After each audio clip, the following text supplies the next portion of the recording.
Shalom Aleihim. Bapak Yahweh memberkati saudara sekalian. Malam hari ini saya akan menyampaikan satu materi yang saya beri tema Aku Tidak Kosher. Itulah binatang babi, saudara-saudara. Dan di situ babinya ngomong jangan makan saya ya. Ya, sekarang saya akan menjawab sebuah pertanyaan yang singkat, tapi harus diterangkan dengan jelas. Karena kalau tidak, itu bisa menjadi salah pengertian. Pertanyaannya begini, saudara. Pak Lukas, firman Tuhan kan berkata, kita tidak boleh makan babi. Terus bagaimana kalau orang jual daging babi di pasar atau jual makanan atau memelihara babi untuk dijual? Boleh atau tidak? Nah, untuk menjawab, saudara dengarkan materi saya. Nanti saudara akan menemukan jawabannya. Di situ ada satu ayat, Wayikra pasal 11 ayat 7 sampai 8. Ya. Wayikra itu ayat Imamat pasal 11 ayat 7 sampai 8. Dikatakan demikian. Demikian juga babi. Sebab walaupun ia berkuku belah, bahkan kukunya membentuk celah, tapi hewan itu tidak memamah biak. Itu najis bagimu. Dari daging hewan-hewan itu, kamu tidak boleh memakannya. Dan terhadap bangkainya kamu tidak boleh menyentuhnya karena itu najis bagimu. Nah, di situ sangat jelas sekali bahwa kita tidak boleh makan daging babi. Nah, sekarang saudara-saudara,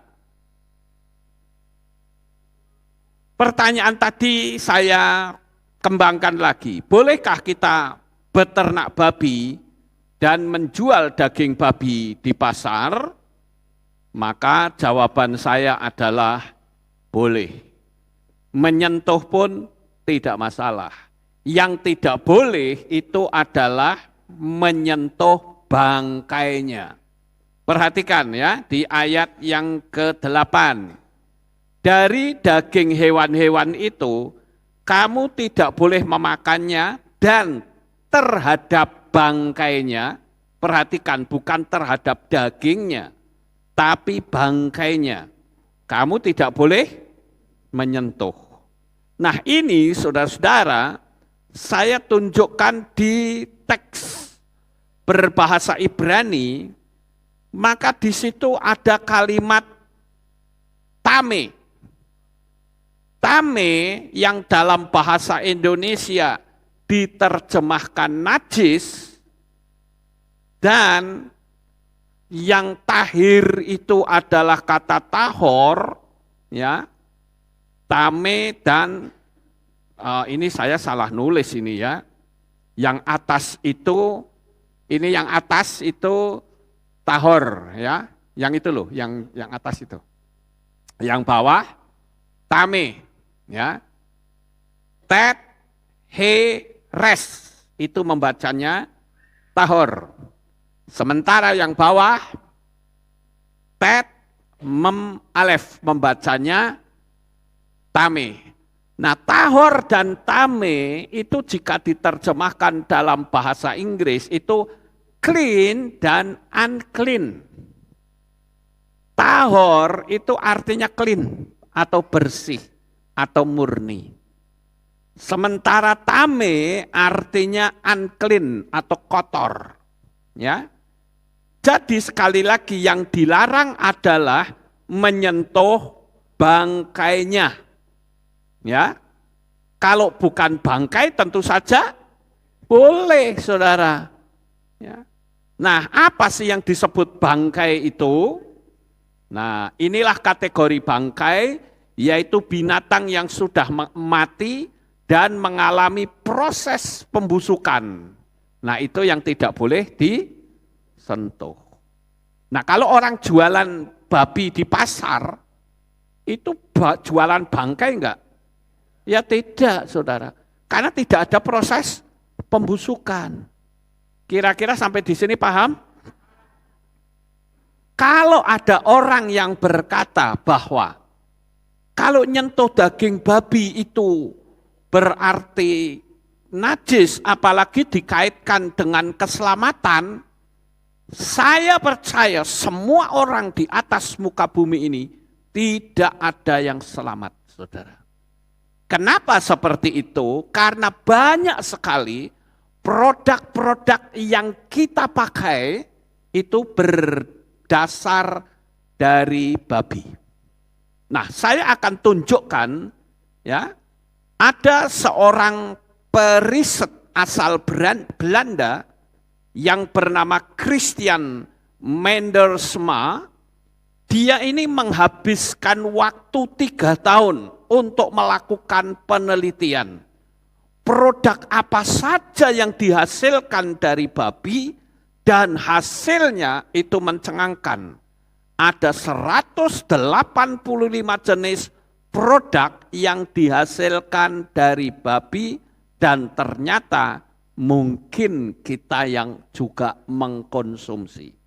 Nah, sebelum saya lanjut, saya akan ajak saudara menyaksikan videonya, penerangan dari Christian Mendersma ini. Silahkan diputar. Hello, I would like to start my talk with actually 2 questions. And the first one is, how many people here actually eat pig meat? Please raise your hand. Oh, that's a lot. And how many people have actually seen a live pig producing this meat in the last year? In the Netherlands, where I come from, you actually never see a pig, which is really strange, because on a population of 16 million people, we have 12 million pigs. And, well, of course, the Dutch can't eat all these pigs. They eat about 1/3, and the rest is exported to all kinds of countries in Europe and the rest of the world. A lot goes to the UK, Germany.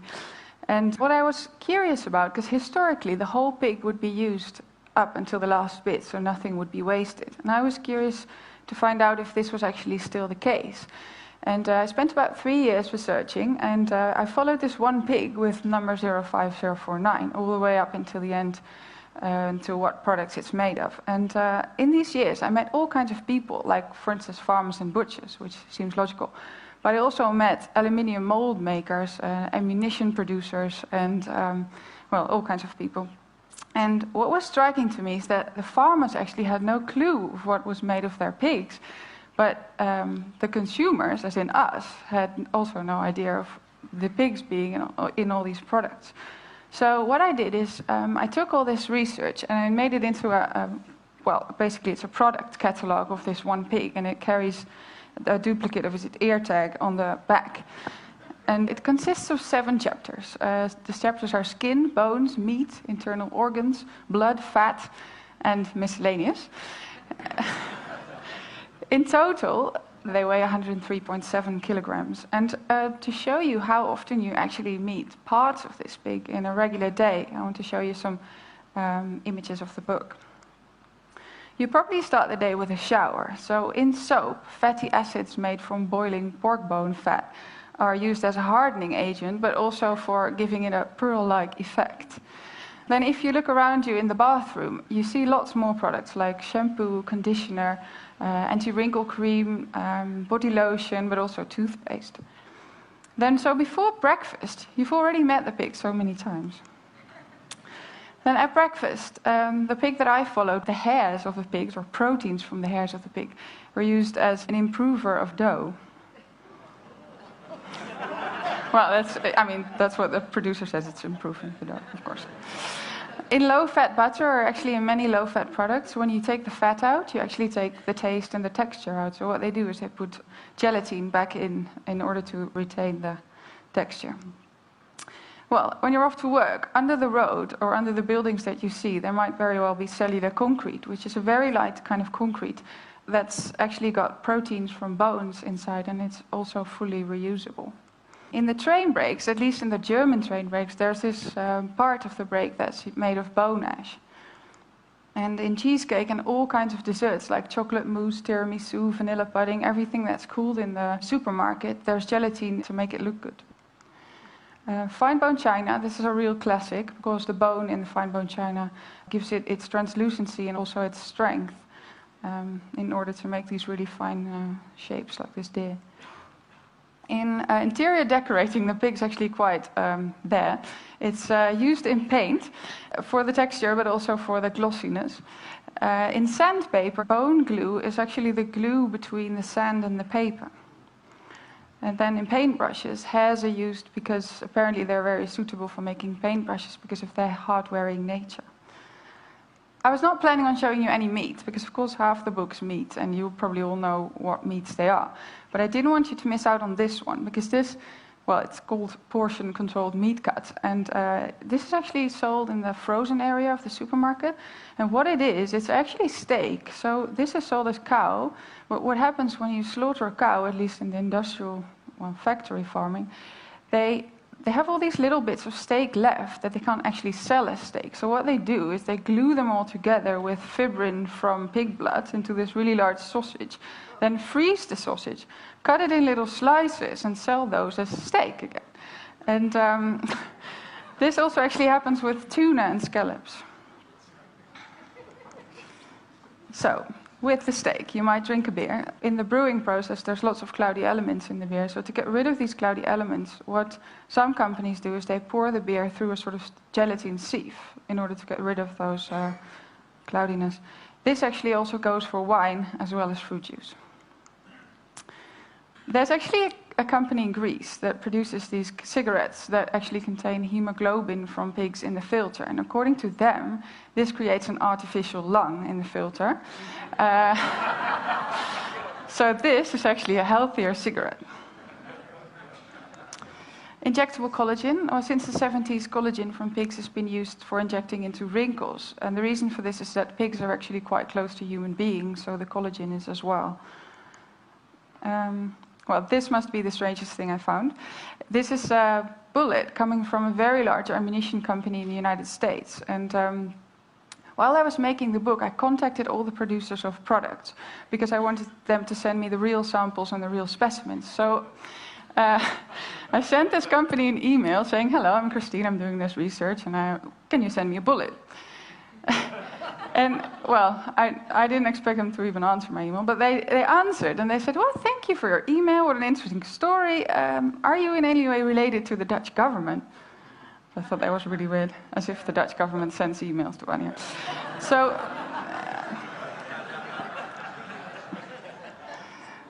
So the most beautiful thing I found, at least what I think is the most beautiful in the book, is this heart valve. It's actually a very low-tech and very high-tech product at the same time. The low-tech bit is that it's literally a pig's heart valve mounted in the high-tech bit, which is a memory metal casing. And what happens is this can be implanted into a human heart without open heart surgery. And once it's in the right spot, they remove the outer shell, and the heart valves, well, it gets this shape. And at that moment, it starts beating instantly. It's really sort of a magical moment. So this is actually a Dutch company. So I called them up and I asked, "Can I borrow a heart valve from you?" And the makers of this thing were really enthusiastic. So they were like, "Okay, we'll put it in a jar for you with formalin, or you can borrow it," and great. And then I didn't hear from them for weeks. So I called and I asked what's going on with the heart valve, and then they said, "Well, the director of the company decided not to borrow you this heart valve because he doesn't want his product to be associated with pigs." Well, the last product from the book that I'm showing you is renewable energy, actually to show that my first question, if pigs are still used up until the last bit, was still true. Well, it is, because everything that can't be used for anything else is made into a fuel that can be used as a renewable energy source. In total, I found 185 products. And well, what this showed me is that, well, firstly, it's at least to say odd that we don't treat these pigs as absolute kings and queens. And the second is that we actually don't have a clue of what all these products that surround us are made of. And you might think I'm very fond of pigs, but actually, well, I am a little bit, but I'm more fond of of raw materials in general. And I think that in order to take better care of what's behind our products, so the livestock, the crops, the plants, the non-renewable materials, but also the people that produce these products, the first step would actually be to know that they're there. Thank you very much. Ya, itulah penerangan yang cukup jelas Bapak Ibu, bahwa kalau aturannya pegang daging babi itu tidak boleh, apalagi dikaitkan dengan keselamatan, maka tidak ada manusia yang selamat. Sampai di sini paham? Jadi yang tidak boleh itu adalah memakannya. Memakan langsung daging, ya, cuman hanya dimasak, dimakan atau di sate, nah itu yang tidak boleh, saudara. Ya, jadi kita harus paham dari penerangan yang tadi saya katakan, ternyata babi itu seluruh fisiknya itu berguna. Ya, itu nanti bisa dilihat sendiri di di YouTube ya. Ini kan masuk ya. Ini kan ada jeroan, bulu, kulit, tulang, darah, ya, lemak, daging itu ternyata semua berguna. Ya. Yang kulit saja ini bisa dipakai untuk gelatin, ya. Ini bisa untuk permen, marshmallow dan sebagainya. Ya, nanti bisa dilihat saudara-saudara. Saya tidak cuma melihat satu website, tapi saya coba untuk lihat, saya selidiki yang lain lagi. Ternyata hasilnya sama. Ya. Jadi kita pakai sabun saja itu sudah mengandung babi, saudara. Kita ngecat pakai kuas itu juga pakai bulu babi. Ya. Jadi banyak sekali saudara-saudara. Nah, ada 185 kegunaan babi yang tidak kita ketahui. Ya. Nah, saya akan coba untuk sedikit mereview, walaupun tidak secara lengkap, setidak-tidaknya saudara bisa paham. Yang tidak boleh itu adalah memegang bangkai babi. Sekali lagi, bangkai atau kategori bangkai adalah ketika binatangnya sudah mati dan mengalami proses pembusukan. Seperti tadi. Paham Bapak Ibu? Oke, sekarang kita lihat yang berikutnya. Apa yang terbuat dari babi, yaitu marshmallow. Mungkin saudara tidak asing dengan permen ini, ya, marshmallow. Sebetulnya permen marshmallow itu diambil dari tanaman marshmallow, atau dalam bahasa Latinnya yaitu Althea officinalis. Tumbuhan inilah yang dipakai untuk membuat marshmallow, saudara-saudara. Tetapi tentu saja akan semakin sulit dan mahal apabila menggunakan bunga marshmallow. Itu sebabnya banyak perusahaan yang menggunakan gelatin. Nah, ini dia. Gelatin itu dibikin dari tulang babi, saudara-saudara. Ada yang dibuat dari tulang babi, ada yang dibuat dari sapi dan ayam atau cekernya. Ya. Itu dibuat dengan menggunakan gelatin, saudara-saudara. Nah, kita lihat lagi dari apa yang tadi disampaikan, ya. Yang pertama adalah tentang uji coba senjata kimia. Karena ternyata memiliki kesamaan antara jaringan kulit daging babi dengan manusia. itu punya kesamaan. Es krim itu juga menggunakan gelatin, mencegah kristalisasi gula dan memperlambat proses pencairan. Jadi kalau orang makan es krim, yaitu secara otomatis makan babi juga, saudara-saudara. Ya, tapi babi yang sudah terolah, ya, yang sudah terolah dengan baik, dan tentu saja sudah tidak ada bahayanya, saudara-saudara. Kemudian pupuk. Pupuk itu dibuat dari bulu babi yang diproses. Kemudian mentega rendah lemak. Itu kembali lagi menggunakan gelatin untuk memperbaiki teksturnya. Kemudian bir, tadi juga diterangkan juga bir ya, itu juga menggunakan gelatin, digunakan untuk mencerahkan warna minuman agar tidak keruh. Ya, jadi kalau saudara minum bir ya sama saja minum babi, saudara-saudara. Ya.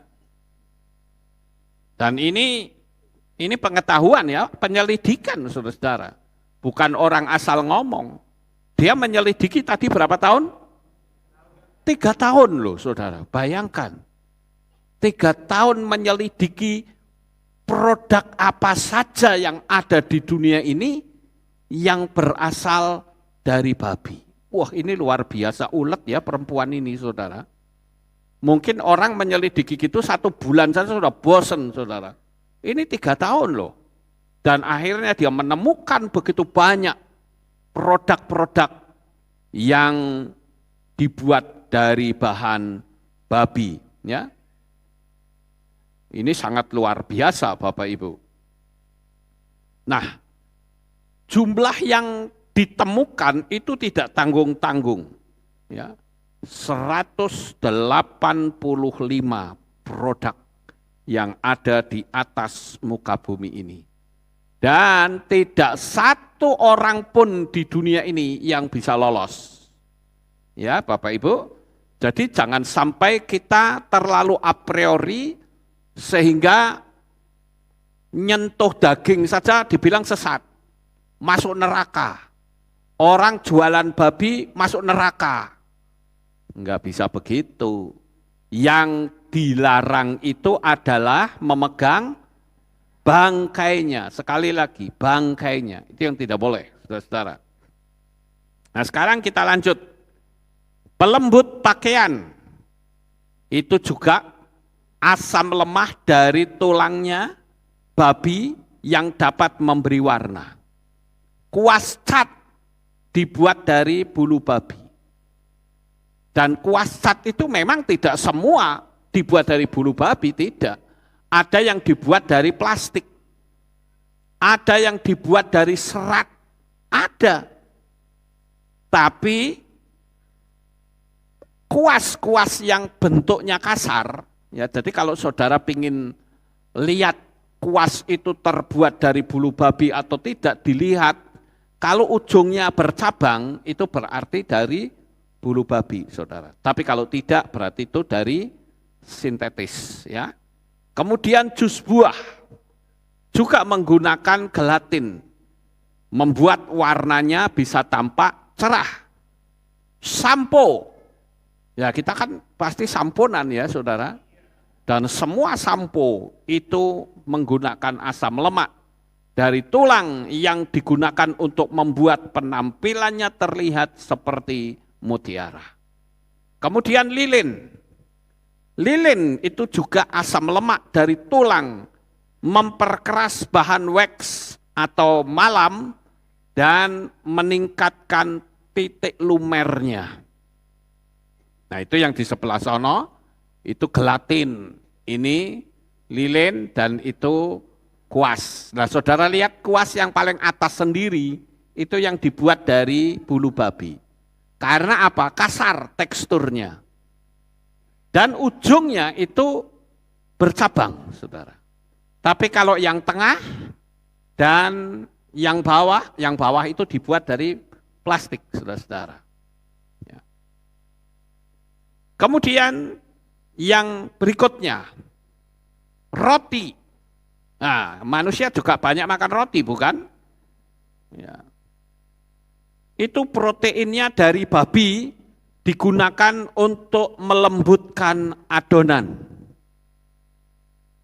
Peluru, ya, itu gelatinnya dari tulang digunakan untuk mempermudah proses pemasukan bubuk mesiu ke dalam cangkang peluru. Tablet obat itu gelatin juga yang digunakan untuk apa? Pembungkusnya agar lebih keras. Kemudian bubuk pembersih atau deterjen itu asam lemak dari tulang babi digunakan untuk mengeraskan serbuknya. Kemudian cat, asam lemak dari tulang digunakan untuk meningkatkan efek kilaunya. Nah sekarang saya sampaikan seperti ini, saudara paham atau tidak? Oke, lanjut. Nah, tamborin. Tamborin itu dibuat dari kantong kemih babi. Tentu saja bukan semua tamborin ada yang dibuat dari plastik, bukan? Ya, ada juga yang dibuat dari perut sapi juga ada. Ada yang dibuat dari perut kerbau juga ada. Dan ada yang dibuat dari kantong kemih babi. Dan katanya yang dibuat dari kantong kemih ini suaranya lebih nyaring, saudara-saudara.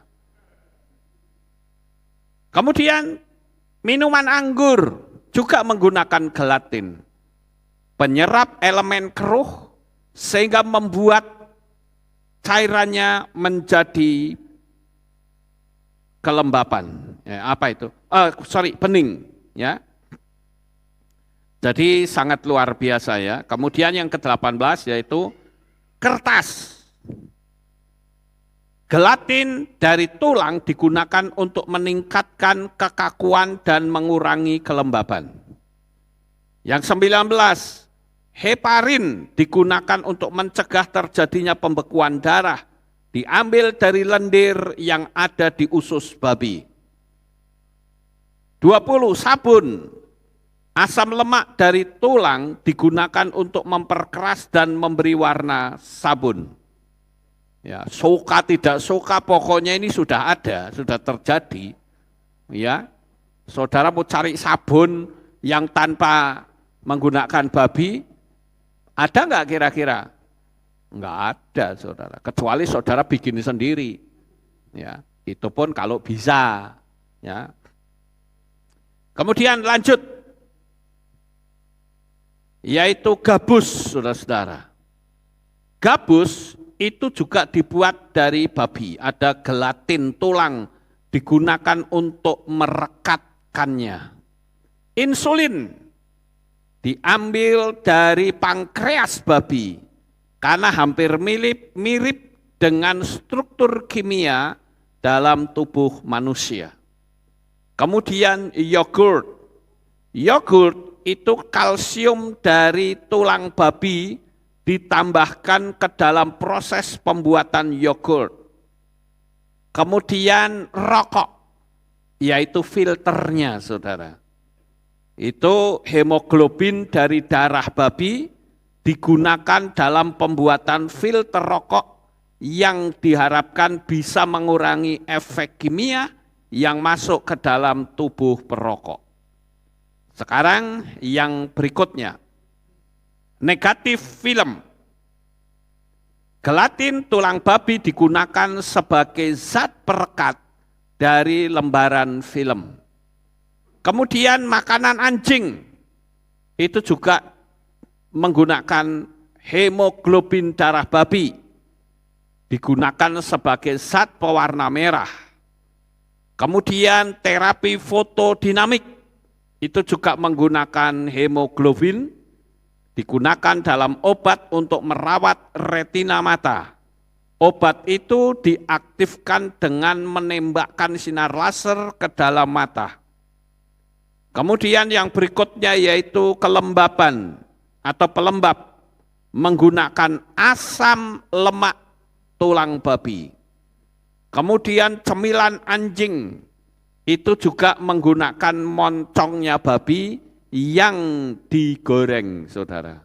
Tentu saja itu sudah dialuskan dan dibikin seperti tulang-tulang kayak begitu ya. Kemudian kita lanjut, saudara-saudara. Krayon. Nah, ternyata krayon juga menggunakan asam lemak babi yang digunakan untuk mengeraskannya. Sama seperti lilin, karena krayon kan juga seperti lilin, saudara, cuman dikasih warna. Kemudian ada juga sepatu, tas, ya, lem tulang babi digunakan untuk meningkatkan tekstur dan kualitas kulit hewan apapun. Ya, di samping itu banyak juga sepatu yang dibuat dari kulit babi, bisa dilihat dari corak bintik pada kulit. Walaupun memang tidak semua tas dan sepatu itu terbuat dari babi, saudara-saudara, kulit babi. Ada juga yang dibuat dari kulit ular, ada juga yang dibuat dari kulit buaya, ya. Jadi banyak sekali. Tapi kebanyakan yang mahal itu dari binatang, saudara, khususnya buaya. Tapi ternyata ada juga yang dibuat dari kulit babi. Kemudian rem kereta api. Itu abu tulang digunakan dalam proses produksinya. Tadi juga sempat disebut ya, adanya rem kereta api. Kemudian pasta gigi menggunakan gliserin babi digunakan untuk membentuk tekstur pastanya.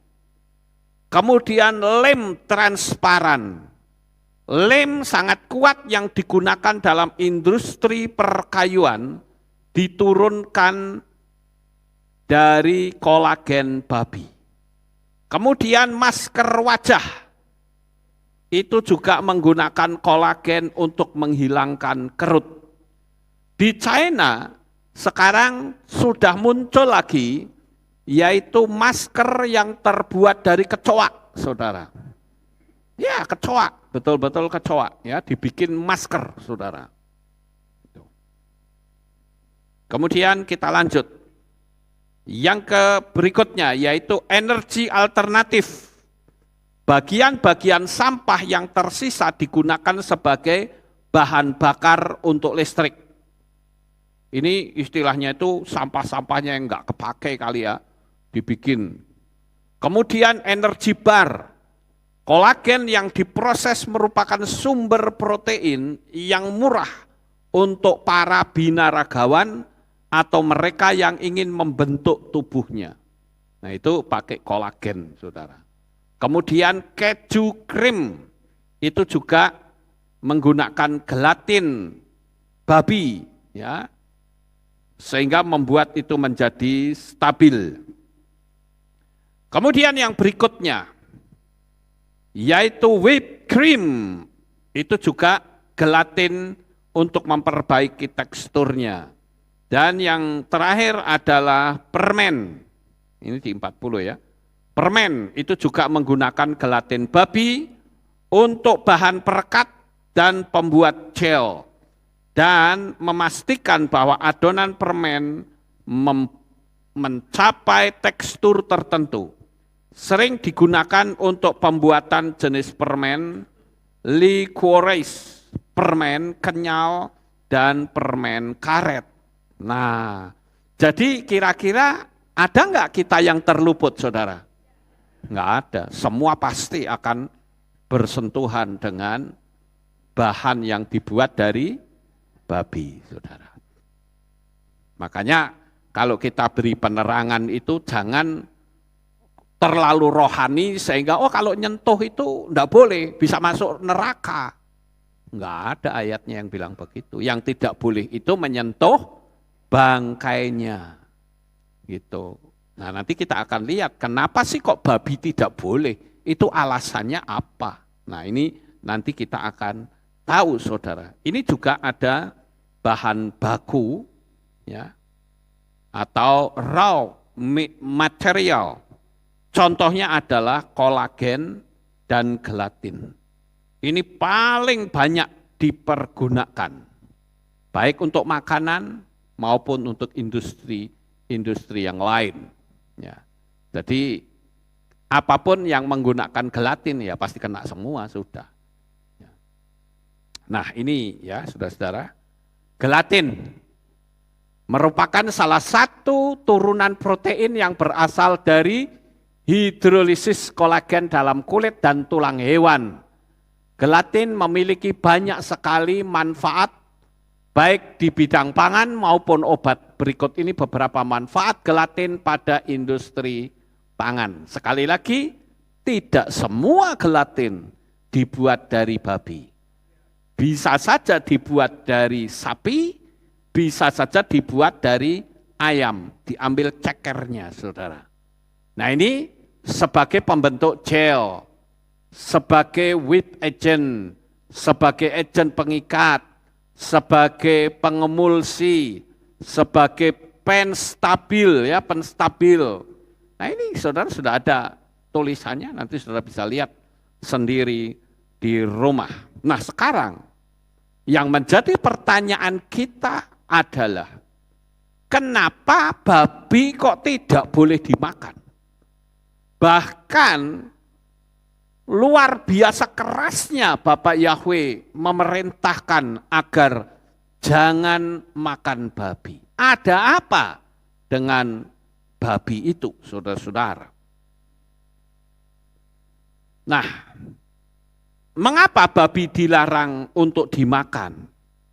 Ternyata dari penelitian di Swedia menyebutkan bahwa mengkonsumsi 14 on daging babi bisa menyebabkan 19% resiko kanker. Itu penyelidikan ada di British Journal of Cancer. Ya. Jadi ternyata daging babi itu juga bisa menjadi penyebab kanker, ya saudara-saudara.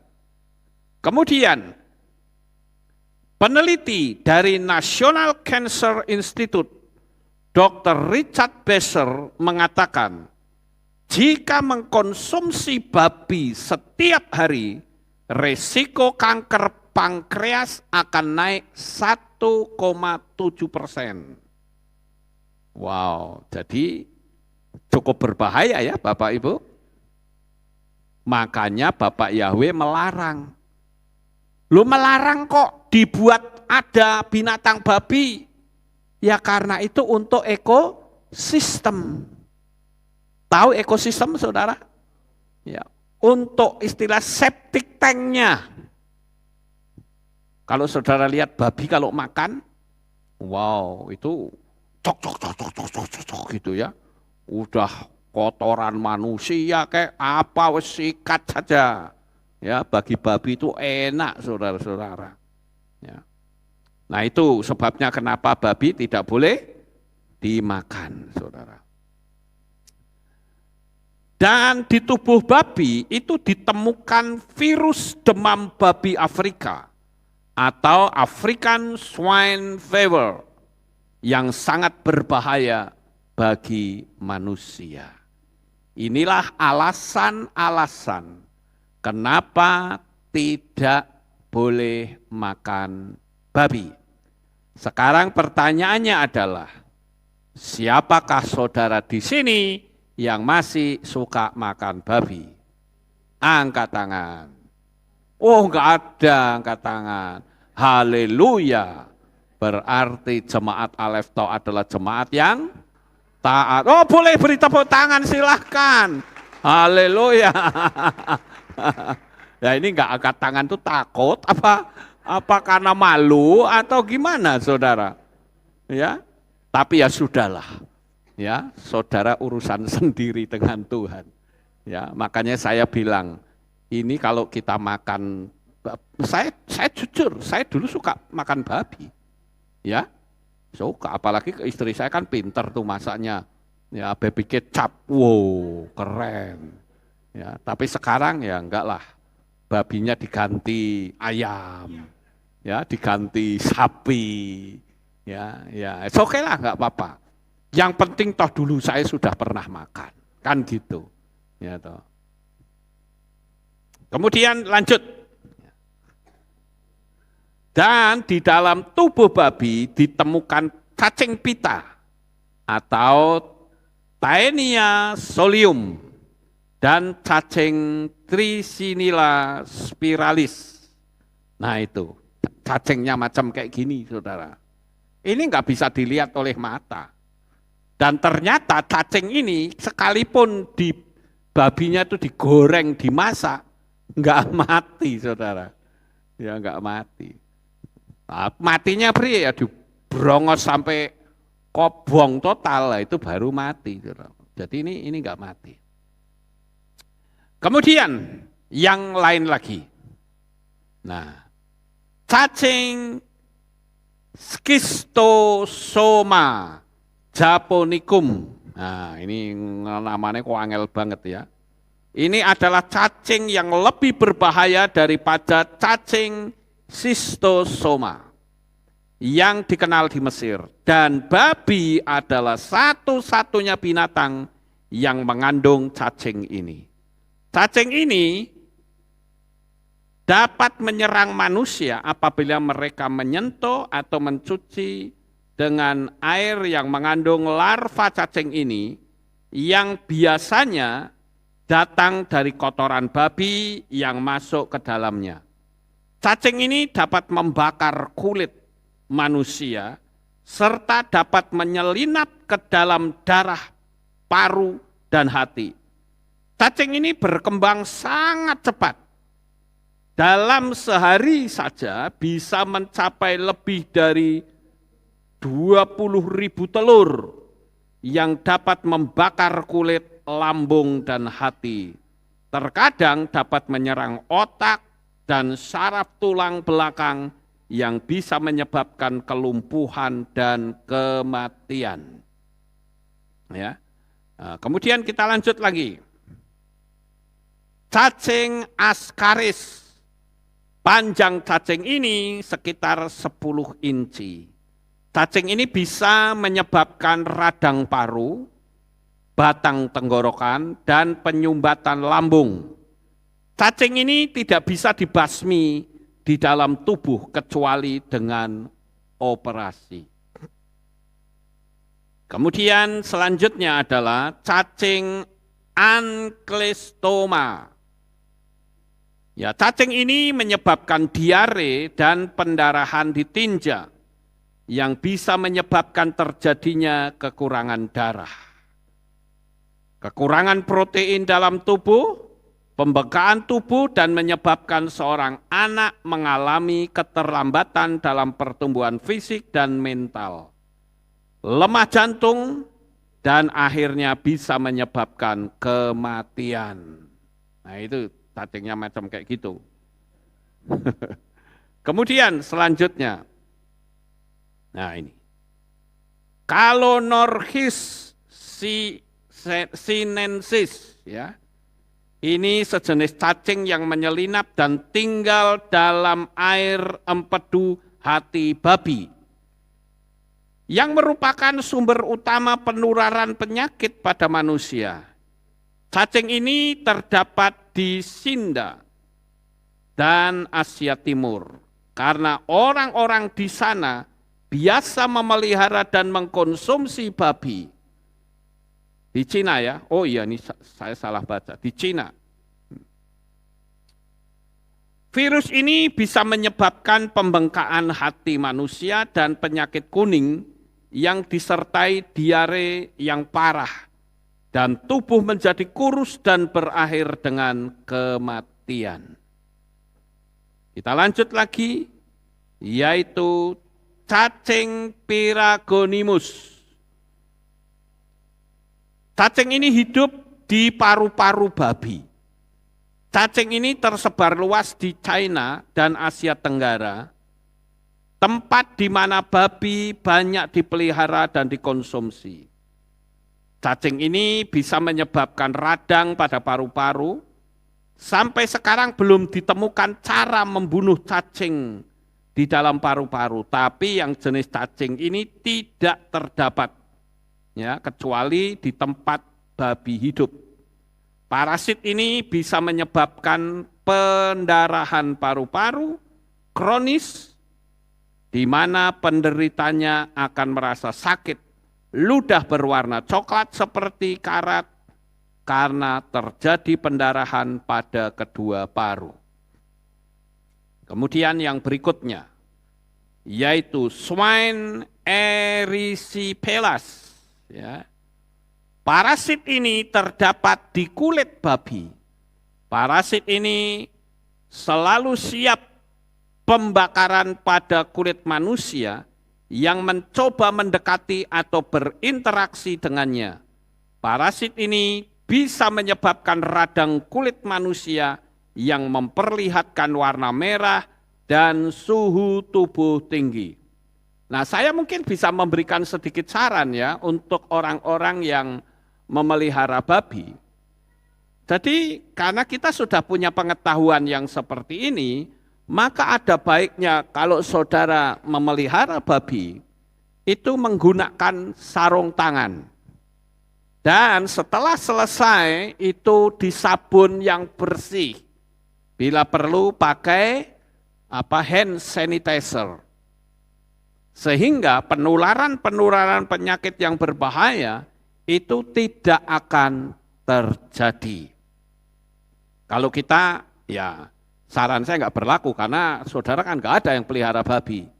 Iya toh? Ya, bagi saudara yang pelihara babi, ya coba tolong diperhatikan. Nah, itu bicara tentang penyakit-penyakit yang datangnya dari dalam. Nah, sedangkan ada lagi yang namanya kuman. Ya. Kuman yang ada pada babi yang dapat menyebabkan berbagai macam penyakit, antara lain TBC. Penyakit ini mungkin berasal dari babi yang dagingnya dimakan oleh manusia tanpa dimasak dengan baik. Bisa juga terjadi hanya dengan menyentuhnya. Cukup berbahaya Bapak Ibu ya. Jadi ya alangkah baiknya lah kalau kita berusaha. Bagi saudara yang jual daging babi pun saya menyarankan pakailah sarung tangan. Ya, sekalipun yang tidak boleh adalah bangkai babi. Tapi tidak ada salahnya kalau kita jualan pakai sarung tangan kan lebih bersih Bapak Ibu. Ya. Jangan seperti orang India. Saudara tahu kalau orang India, pakai tangan diupek-upek, bila perlu pakai kaki. Wah, ngeri saudara. Ya. Lah saya disuruh beli ya enggak mau, dikasih aja enggak mau saudara. Kadangkala untuk ngasih air saja, airnya buat cuci dulu sekalian jatuh ke situ. Astaga, ngeri sekali. Ya, itu di India saudara. Nah ini adalah yang pertama, penyebab kuman-kuman yang ada pada babi. Yang kedua, yaitu cacar atau smallpox. Virus ini pindah dari babi ke tubuh manusia dengan cara persentuhan atau memakan daging yang terkena penyakit ini. Nah saudara bisa lihat itu modelnya kayak begitu. Ya, makanya yang pakai tanda bilangan binatang itu kan ada yang model kayak gini kan? Oh, ya itulah karena dimasukin saudara. Ya. Kemudian bikin gatal-gatal atau skabies. Penyakit ini bisa mengenai manusia dengan cara menyentuh kulit babi. Makanya saya katakan, sekalipun yang dilarang itu adalah menyentuh bangkainya, tetapi saudara harus menggunakan sarung tangan. Ya, Bapak Ibu. Kemudian yang berikutnya, yaitu kuman Rusiformes. Yaitu kuman yang bisa melakukan pembusukan kepada kedua kaki dan sulit untuk disembuhkan. Nah ini, kakinya sampai busuk saudara. Maka jalan satu-satunya harus diamputasi, dipotong, saudara. Kemudian yang berikutnya yaitu Salmonella Chaucer Swiss. Nah, ini juga ya ini bisa mendatangkan penyakit yang berbahaya. Saya tidak menemukan penerangan yang ada, saudara. Tetapi ini termasuk merupakan bagian yang berbahaya untuk manusia. Kemudian Blantidium coli. Babi dianggap sebagai hewan utama yang menjadi tempat tumbuh suburnya parasit ini yang menyebabkan disentri parah pada seseorang. Kemudian yang berikutnya yaitu mikroba brucellosis. Kotoran babi dianggap sebagai sumber utama munculnya mikroba ini. Penyakit yang ditimbulkan oleh mikroba ini sangat menular, yang dapat menimbulkan penyakit di daerah sekitarnya, serta bisa menyebabkan demam, Malta fever pada manusia. Tanda bilangan binatang itu juga menggunakan enzim babi, saudara-saudara. Kemudian yang berikutnya yaitu mikroba Toxoplasma gondii. Mikroba ini banyak sekali terdapat di tempat-tempat pemeliharaan babi. Penyakit ini menyerang manusia melalui makanan yang tercemar oleh kotoran babi atau menghirup udara atau debu yang mengandung gelembung-gelembung mikroba ini. Mikroba ini juga bisa masuk pada getah bening, limpa, dan hati.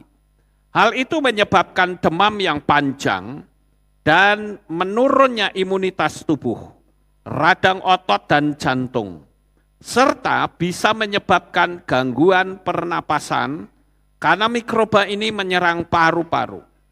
Bisa juga menyerang mata berupa peradangan parah pada daerah mata yang akhirnya bisa menyebabkan kebutaan. Mikroba ini pun bisa menyerang sel-sel telinga bagian dalam yang bisa menyebabkan ketulian. Terkadang menyerang wanita hamil yang karena janin yang lahir akan meninggal beberapa hari atau beberapa minggu setelah kelahiran. Atau bisa juga bayi yang lahir dalam keadaan cacat.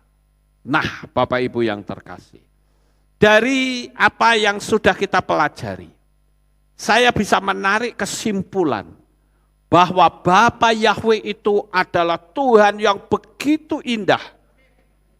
Sampai hal-hal makanan pun Dia tunjukkan kepada kita. Ya. Itu sebabnya kenapa di kitab suci jelas diatur tentang makanan. Di kitab Wayikra atau Imamat 11. Makanya kalau ada orang Kristen yang mengatakan, oh saya sekarang boleh bebas makan babi karena Yesua juga makan babi, itu ngawur, saudara. Kalau Yesua makan babi, pasti dia akan dilempari batu oleh orang. Karena Yesua itu adalah Moreh atau guru Torah. Enggak mungkin dia melanggar Torah. Betul Bapak Ibu? Jadi ayolah, saya berharap saudara yang menyaksikan streaming ini, jangan saudara bikin pembenaran sendiri yang mengatakan bahwa perjanjian baru tidak ada aturannya. Siapa bilang? Justru Yesua itu sebagai Torah Chaim, Torah kehidupan. Yesua mengajarkan kalau di perjanjian lama saja ada peraturan tidak makan babi, masa di perjanjian baru boleh makan babi. Terus ada juga yang mengatakan, lah itu ketika Petrus melihat kain yang isinya binatang-binatang najis, lalu ada ayat yang berkata bahwa apa yang dihalalkan oleh Tuhan tidak boleh dinajiskan oleh manusia. Itu bukan bicara makanan, saudara. Itu bicara tentang bangsa-bangsa yang diperbandingkan dengan bagaimana strike-nya, ketatnya orang Yahudi tidak makan makanan yang tidak kosher. Paham nggak Bapak Ibu? Nah ketika itu kan Petrus kan disuruh menemui ya seorang panglima apa tentara ya. Tapi Petrus kan keberatan karena itu kan bangsa lain. Di Cornelius itu kan bangsa lain, bukan orang Yahudi. Enak aja. Sedangkan bangsa lain pada zaman Yesua itu dianggap binatang, dianggap najis. Apa? Perwira, oke. Cornelius itu perwira. Ya. Seorang yang dihormati loh Bapak Ibu. Petrus tidak mau, lalu dapat penglihatan seperti itu. Lah itu bukan bicara masalah makanan.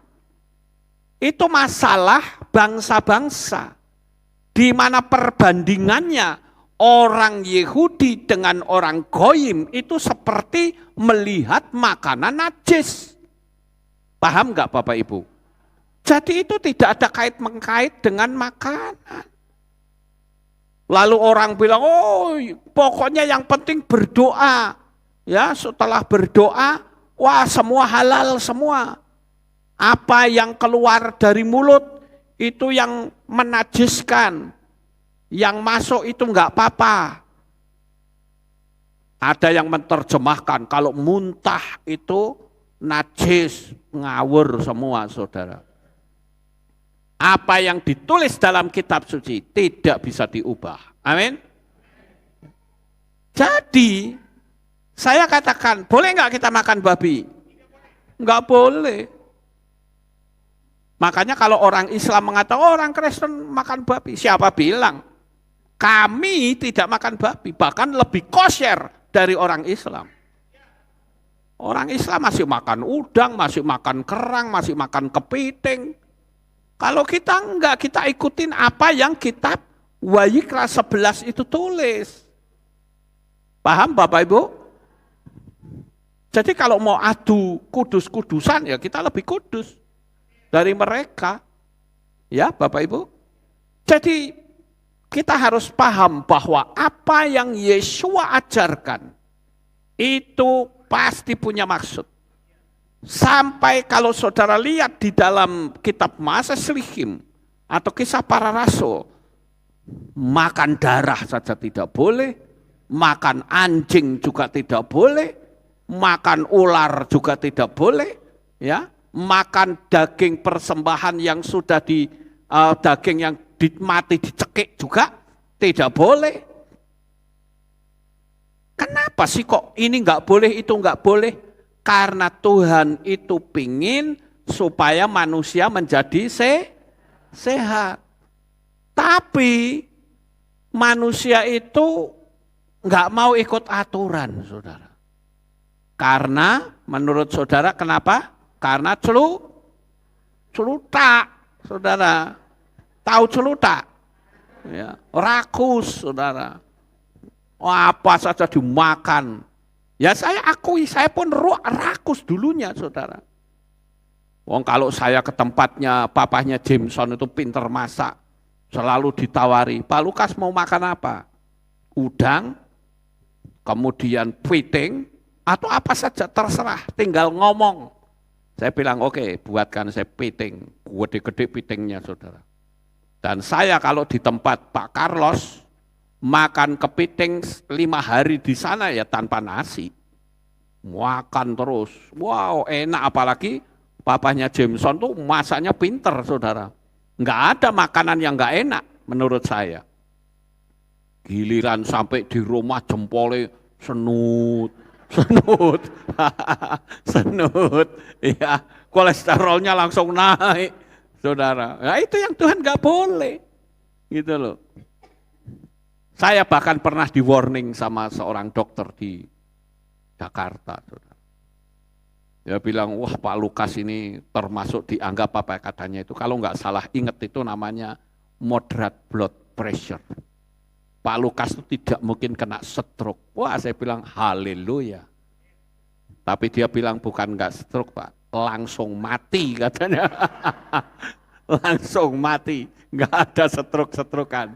Jadi saudara enggak akan lihat saya stroke. Yang saudara lihat saya mati langsung. Ya, itu dulu saudara ya. Karena saya masih mengkonsumsi ya barang-barang yang tidak kosher, saudara.